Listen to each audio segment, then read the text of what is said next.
spesso ci dite che proviamo solo ed esclusivamente biciclette di altissima gamma. Richiesta perfetta, 1.890.000 euro. Ciao a tutti e bentrovati un'altra volta qui su Pianeta Mountain Bike. Oggi sono uscito con la Trek Pro Caliber 8. Prima cosa da fare, bere un caffè. Che bello che sei con i capelli lunghi. Ma su, bene, si pedala bene. Come vedete qui non ha il sistema di smorzamento Isospeed, ovvero il cuore della Pro Caliber, un sistema che disaccoppia i due tubi, quello orizzontale e quello verticale. È un telaio che è stato ridisegnato completamente per essere la versione in alluminio.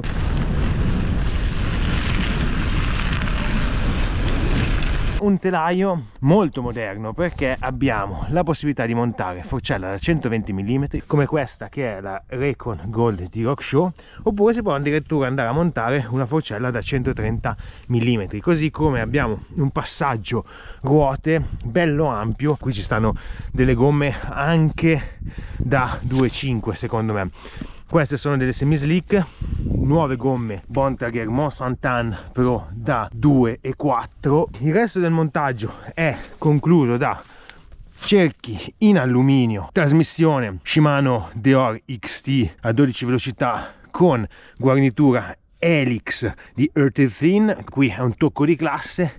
Il telaio è in Alpha Platinum Alluminio, che è il miglior alluminio di Trek, e soprattutto, come vedete qui, reggisella telescopico di serie su tutti e due i modelli di Pro Caliber. In questo caso abbiamo la 8, sono due modelli, questa Pro Caliber 8 e poi Pro Caliber 7.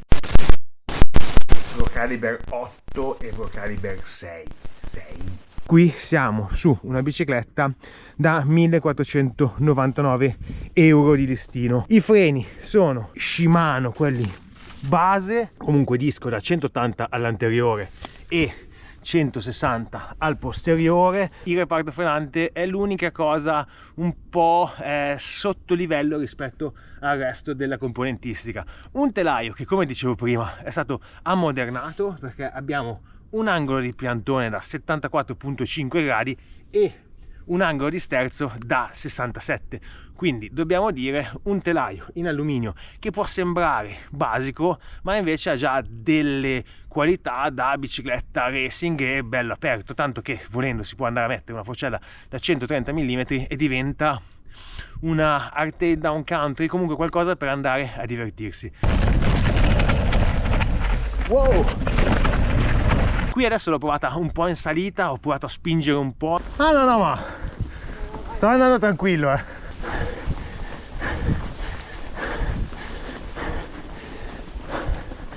Sta giù, bene. Mi aspettavo un retrotreno molto più ballerino che sobbalzasse di più, proprio perché l'alluminio, al contrario del carbonio, non ha compliance verticale, quindi mi aspettavo che saltasse di più, e invece stava ben attaccato al terreno, e è una cosa che non mi aspettavo. Mi aspettavo una bicicletta molto più nervosa, che soprattutto sulle radici in salita, quando andava a spingere, perdeva tanto di trazione. Invece la trazione è sempre stata molto buona, nonostante il terreno è non proprio secco. Wow, comunque è incredibile, è ghiacciato anche a luglio. Secondo me questo è veramente il posto più freddo della terra, anzi è abbastanza umido. E le gomme sono delle semi slick, qualcosina in più di semi slick nuove, quindi anche quello fa, perché comunque c'è trazione perché sono nuove. La salita 9 mesto lavorare, salita qua mi piace tantissimo, praticamente salita tutto sulle radici, e è qua dove dico che si comporta molto meglio di quello che mi aspettassi, ma comunque il dietro non è così ballerino salterino come mi aspettavo da una hardtail in alluminio. Sì, non è una full, però prendo tutte le radici.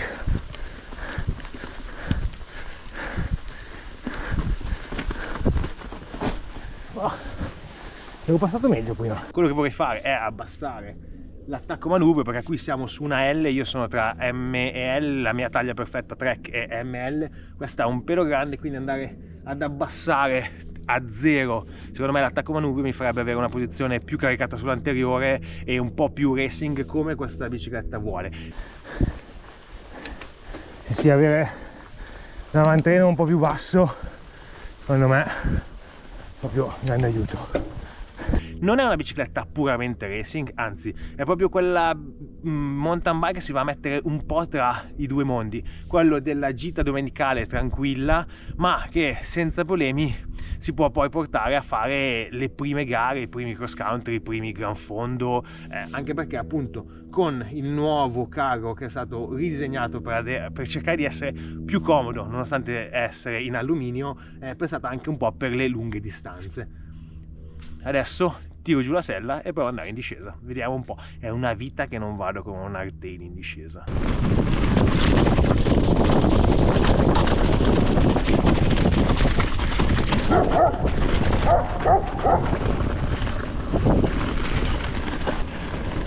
Andiamo a fare quella più rocciosa di tutte, proprio perché c'è un hardtail.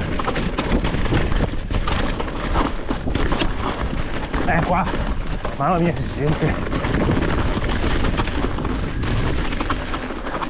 Wow! Comunque meglio del previsto.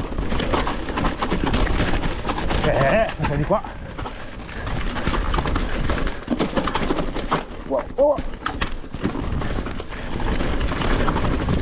Yeah! Dai, meglio del previsto. Mamma mia!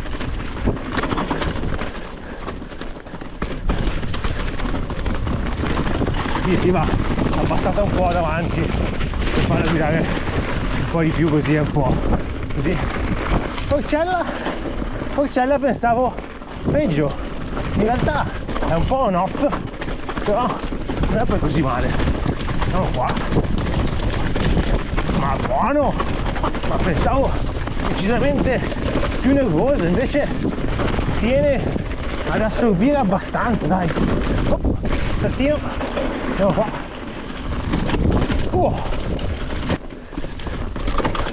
Guarda qua, guarda. Wow. Comunque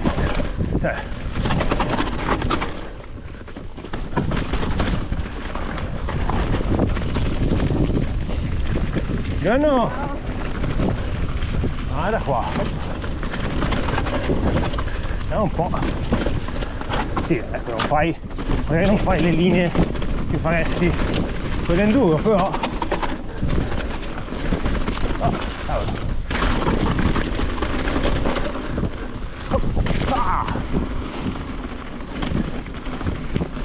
molto meglio di quello che mi aspettassi. Cioè non è la bicicletta a passeggio, questa cosa è proprio la senti subito.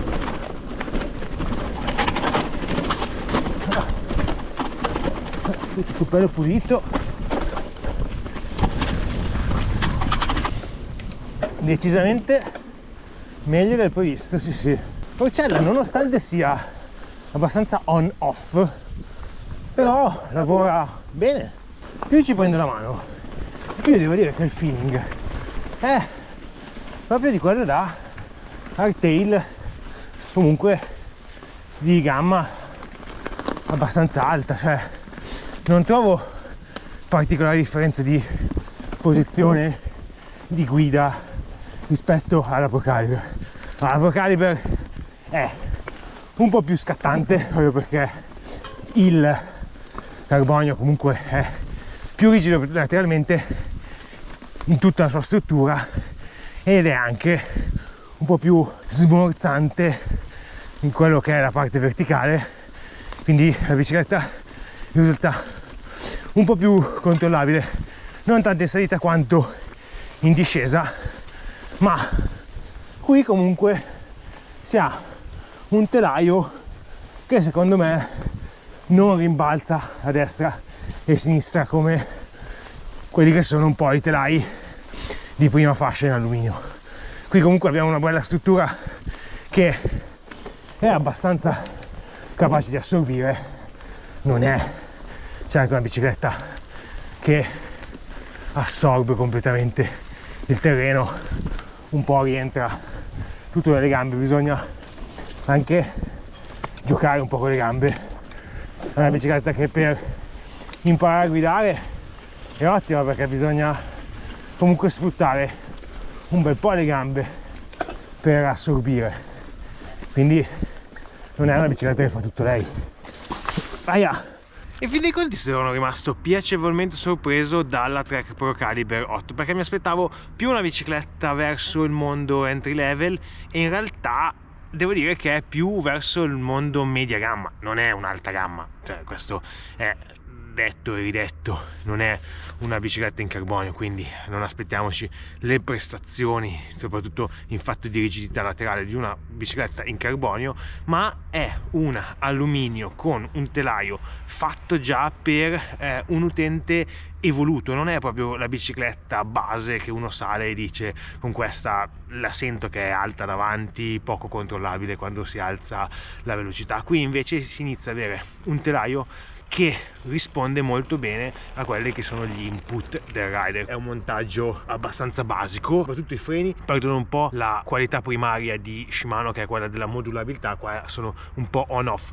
Frenano, non hanno dato grossi problemi, soprattutto perché abbiamo un 180 davanti, quindi comunque un disco abbastanza importante per un hardtail. Stessa cosa della forcella, l'ho trovata ben migliore di quanto mi aspettassi, anche qua on off non ha una progressione specifica, è abbastanza sostenuta, non si infossa quando si va a pedalare e in discesa va a tenere bene la bicicletta, non va a farla sbacchettare sull'anteriore, non va a far sì che si perda il controllo, soprattutto quando c'è un po' più di tecnico. Insomma, questa Trek Pro Caliber 8 secondo me per il costo, il rapporto qualità-costo è molto buona, soprattutto il telaio mi è piaciuto perché non è un telaio secco, cattivo come sono di solito i telai in alluminio di prima fascia. Qui abbiamo già un telaio che ha delle capacità, delle potenzialità per essere portato anche abbastanza bene in quello che è il mondo racing, o comunque se qualcuno vuole spingerlo un po' di più. Non è una bicicletta da passeggio, può esserlo, perché può essere anche tranquillamente, io la vedo anche molto bene come una bicicletta bikepacking con una mountain bike. Questa potrebbe essere un'ottima scelta per qualcosa di un po' più impegnativo rispetto magari a quello che può essere invece una Marlin per una vacanza tranquilla di bikepacking. Qui invece se si vogliono fare dei trail, ma anche tipo un Tuscany Trail, secondo me questa va più che bene senza dover prendere le biciclette specifiche o andare a pagare un sacco di soldi. Appunto 1499 euro per questa bicicletta. Comunque abbiamo anche la trasmissione XT, che è comunque sinonimo di qualità e soprattutto affidabile. Mi sono piaciute molto le gomme Monsantan Pro da 2.4, io le avevo provate 2.2 sulla nuova Super Caliber. 2.4 hanno quello step in più, ci stanno molto bene su questa Pro Caliber perché andando ad avere più aria all'interno permettono anche di andare ad assorbire un po' più, di smorzare un po' più quello che è il posteriore, che comunque, come vi ho detto prima, è molto più attaccato a terra rispetto a quello che sono i normali telai in alluminio hardtail. Quindi il mio ritorno su una hardtail in alluminio non è stato traumatico come pensassi, anzi devo dire che mi ci sono divertito, è stato un po' un back to the roots, ritorno alle origini. Continuo a preferire le full suspended, questo devo dirlo, ma per iniziare con una bicicletta seria, questa Trek Pro Caliber direi più che ottima, mi è piaciuta, tanto che adesso ci vado a fare un giretto. Quello che vorrei fare è proprio provare a mettergli una forcella da 130 e un attacco più corto, magari gli metto proprio la Manitou Mattock per renderla un po' più cattiva, renderla un po' più down country, per vedere se aumenta ancora il divertimento. Diventa sicuramente una bicicletta un po' meno pedalabile in salita per soprattutto sul lungo periodo, ma invece diventa probabilmente più divertente su un giretti come questo qui, secondo me è super top. Bene ragazzi, come al solito vi saluto con i 3 consigli finali, che sono mettere un bel like a questo video, iscrivervi al canale cliccando sul bottone rosso qui sotto e soprattutto gas aperto. Alla prossima!